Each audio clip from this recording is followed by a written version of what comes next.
whatever she wants. Ages ago. She used to call me.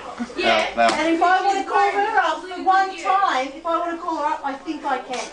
Alright, this shit would piss you off if you owned a plasma TV. But, as I'm about to show you, this is how you fix it. You're the one who sits there and tells everybody that you steal.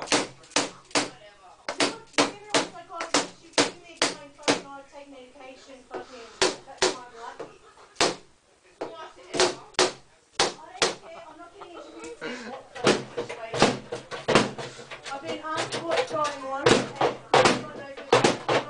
I had a brief fucking conversation with Sophie, because she asked me that I was upset one day. That's it.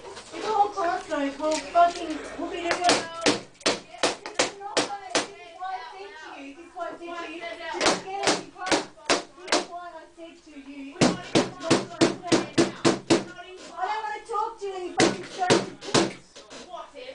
You just said to us that I don't want to talk to you like this. If you want to talk to me, you can normal. I can't just start it when you're talking to me like fucking shit.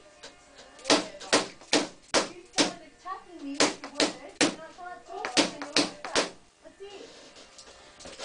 You could be shit, I'm not best friends with Simon, but I've known you fucking like a long time.